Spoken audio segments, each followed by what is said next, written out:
제가 이렇게 얼굴은 웃고 있지만 이번 한 주간, 지난 한 주간 우려하던 일이 일어났습니다. 지난 한 주 동안 사랑제일교회를 중심으로 해서 코로나 확진자가 급속하게 확산되었고, 마침내 오늘을 기점으로 정부는 거리두기 2단계를 시행하기로 했습니다. 이 조치가 시행되면 실내 공간에서는 50명, 실외 공간에서는 100명 이상이 모임을 가지고 집회를 하는 것이 금지됩니다. 물론 우리 같은 소규모 교회에서 염려할 일은 아닙니다만, 우리가 9월 5일 설립 예배를 계획하고 준비 중에 있었는데 이 예배가 어렵지 않겠나 하는 그런 생각이 듭니다. 사실 설립 예배가 중요한 것은 아닙니다. 이 예배는 언제든지 우리가 다시 기획하고 실행하면 됩니다. 하지만 우리 교회가 대사회적으로 해를 끼치고 있으며 민폐를 끼치고, 그에 따라서 교회를 향한 비판과 비난의 수위가 높아지고 있다는 것은 간과할 수 없는 일입니다. 목회데이터 연구소에서 발표한 자료에 의하면 국민의 53%는 코로나 확산의 원인이 종교의 집회에 있다고 생각한다고 합니다. 최근 코로나 관련된 뉴스의 댓글을 보면 이전보다 훨씬 심하게 교회를 비난하는 모습을 보게 됩니다. 신천지와 다를 바 없다는 말들도 심심치 않게 보입니다. 아마 일반 국민들 입장에서는 신천지나 일반 교회나 같게 여겨져도 이상하지 않을 것입니다. 한편으로 지난주에는 우리 북삼초대교회가 앞으로 가입해야 할 경북노회에 관계되는 목사님과 통화를 했습니다. 우리 교회가 이런 사정으로 개척하게 되었습니다 라는 먼저 보고를 했습니다. 그런데 그 목사님께서 저에 대해서 이런저런 것을 물어보시다가 나이와 학력을 물어보셨습니다. 그래서 제가 그것에 대해서 대답해 드렸습니다. 그러자 그 목사님께서는 처음에는 그러세요 라고 하시다가 제 대답을 듣고 적극적인 태도로 개척을 말리시기 시작했습니다. 목사님의 마음은 잘 아는데 다시 부목사로 할 수 있으면 나가세요. 그리고 나중에 큰 교회로 담임 목사 나가세요. 아직 젊은 분이. 그리고 지금 시국을 알잖아요. 기존의 교회도 어려운데 지금 개척하면 안 됩니다. 나중에 도저히 담임으로 못 나가는 50살 넘으면 그때 개척하세요.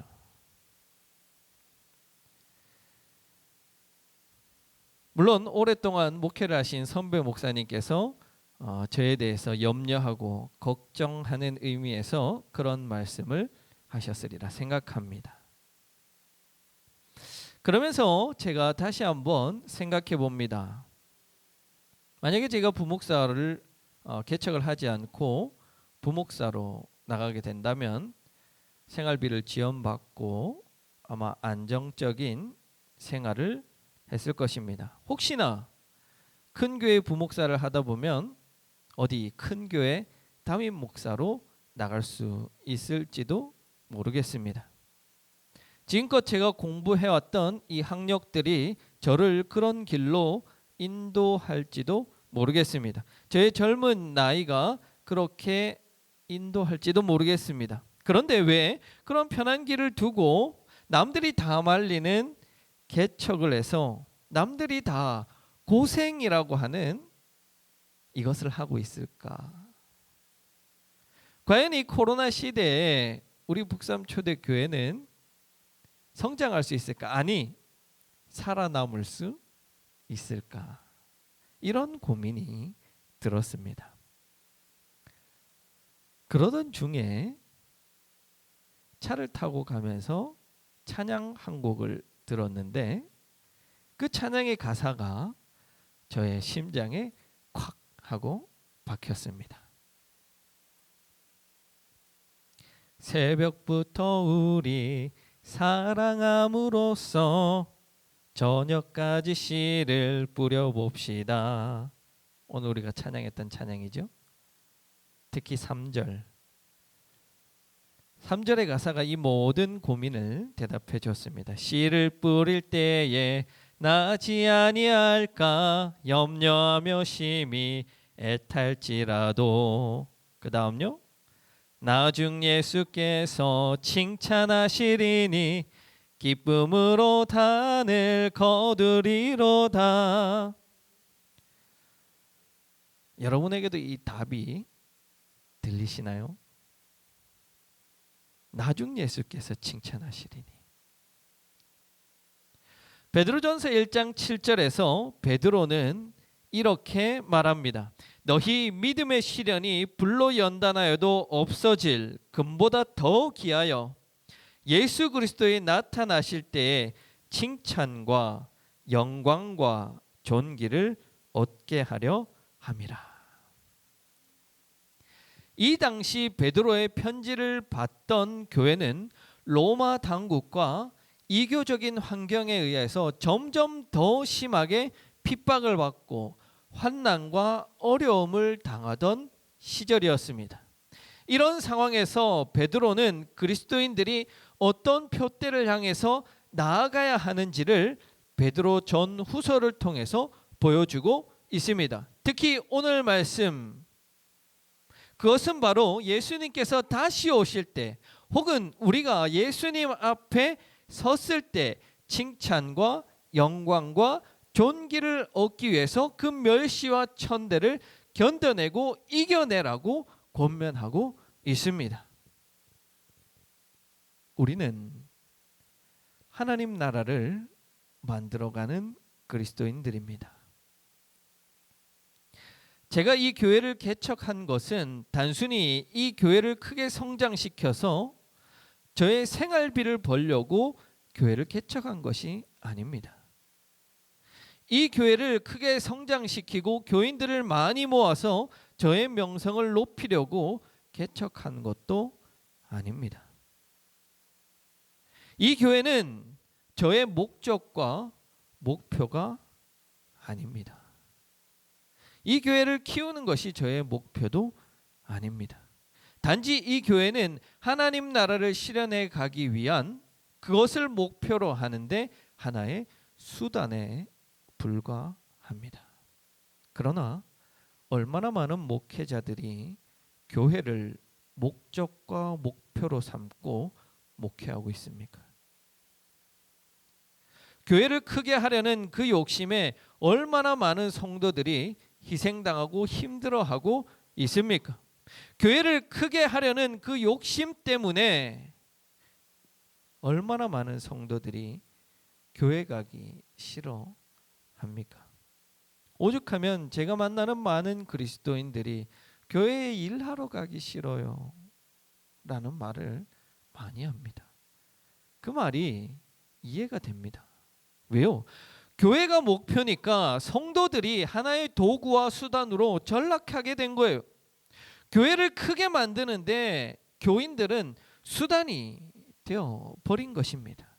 그런데 여러분, 그것이 바른 길이 아니잖아요. 우리도 마찬가지예요. 우리도 이 교회를 크게 만들고 크게 키우기 위해서 여기서 예배드리고 성경 공부하는 것이 아닙니다. 이것은 하나의 수단에 불과합니다. 이 교회도 여느 개척교회처럼 어려워서 문 닫을 수도 있어요. 그러나 그렇다고 해서 저를 향해서 실패한 목회자라고 손가락질할 수 있습니까? 세상 사람들은 그럴 수 있어요. 교회가 목표인 사람들, 교회가 목적인 사람들은 그렇게 이야기할 수 있겠어요. 그러나 적어도 예수님께서는 저를 향해서 넌 실패했다라고 말씀하시지는 않으실 것 같아요. 모르겠습니다만 만약 예수님 앞에 섰을 때 예수님께서 저를 칭찬해 주신다면 어떤 실패를 겪어도 좋지 않겠습니까? 우리는 하나님 나라라는 씨를 뿌리는 하나님께서 부르신 일꾼들입니다. 하나님께서는 우리를 복음이라는 씨앗을 뿌리도록 우리를 부르셨습니다. 우리는 그저 복음의 씨앗을 뿌리면 됩니다. 새벽부터 우리 사랑함으로써 저녁까지 씨를 뿌려봅시다. 복음의 씨앗을 뿌리는 거예요. 열심히. 그런데 우리가 그 씨를 내가 뿌렸다고 해서 열매를 내가 거둔다는 보장이 없습니다. 내가 씨를 뿌렸다고 해서 항상 좋은 열매를 거둔다고 장담할 수 없습니다. 항상 교회가 차고 넘칠 수 있습니까? 가뭄은 끝이 있어도 장마는 끝이 없다라는 속담이 있습니다. 우리는 열심히 씨를 뿌려대더라도 우리가 그 씨에 대한 열매를, 결과를 거두지 못할 수도 있습니다. 그러면 세상의 그 누구도 우리의 이런 노력을 알아주지 않을 겁니다. 너희가 수고했구나, 노력했구나, 알아주지 않습니다. 실패자라고 이야기할 것입니다. 오히려 비웃을지 모르겠습니다. 거봐, 안 된다고 했잖아.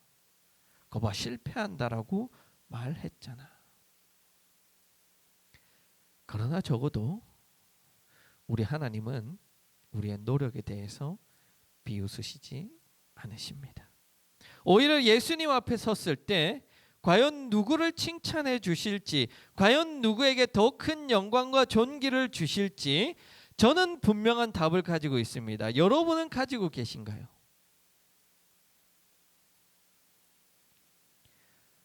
우리는 무엇을 위해서 하는지 그 목표를 분명히 할 필요가 있습니다. 바르지 못한 목표를 가지고 있다면 아무리 지금의 상황과 현실이 좋다고 한들 과연 예수님께 칭찬받을 수 있을까요? 큰 교회를 한다고 한들, 교인이 많다고 한다고 한들 바른 목표, 바른 방향을 가지고 있지 않다면 과연 그 교회를 하나님 칭찬하실까? 우리는 이 대답을 사랑제일교회를 통해서 보게 됩니다. 그럼에도 불구하고 우리는 사람이니까 자꾸 현실이 보이고 상황이 보입니다. 때때로 낙심이 되기도 하고 마음이 무너지기도 합니다. 그러나 우리는 마음을 다잡아야 돼요. 이제 시작입니다. 오늘 우리가 읽은 본문은 유명한 에베소 설교라는 본문입니다. 바울은 자신의 사역에 중요한 역할을 한 에베소 교회에서 교인들을 모아놓고 고별 설교를 합니다. 그 내용이 바로 오늘 우리가 읽은 이 사도행전 20장에 기록되어져 있습니다. 그런데 설교면 설교지 왜 고별 설교이냐? 바울은 지금 예루살렘에 갈 계획을 가지고 있습니다. 그런데 예루살렘에 가면 잡힙니다. 투옥을 당하게 됩니다. 바울은 예루살렘의 유대교 지도자들이 자신을 그렇게 핍박할 것을 알고 있었기 때문에 사실 바울의 생애 전체에 걸쳐서 그 사역이 유럽과 소아시아 지역에 집중되어져 있었습니다. 그리고 그가 사역하는 곳곳마다 유대인들이 그의 사역을 방해했고 심지어 그들에게 맞아 거의 죽을 뻔한 일들을 비일비재하게 겪습니다. 이런 바울이 예루살렘에 큰 흉년이 들었다는 소식을 듣고 아시아의 여러 교회들로부터 구제금을 모아서 그 헌금을 들고 예루살렘 교회에 전달해 주기 위해서 예루살렘 교회에 가야만 했던 겁니다. 그러나 분명히 바울은 알고 있었습니다. 예루살렘에 가면 유대교 당국자들이 자신을 체포할 것을, 심지어는 죽을 것을 알고 있었습니다.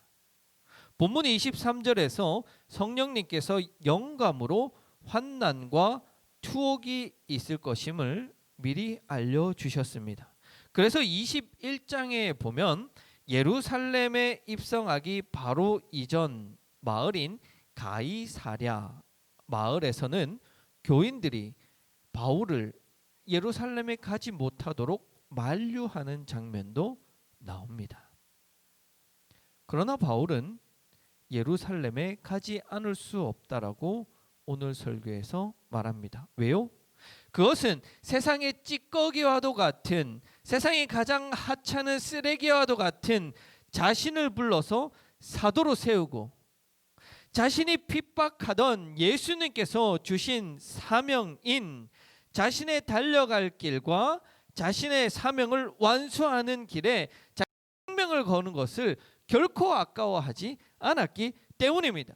바울에게는 분명한 목표와 목적, 표대가 있었기 때문에 그것을 위해서 달려가는데 자신의 목숨을 아끼지 않기 때문에 기꺼이 예루살렘으로 올라가겠다라고 말하고 있습니다.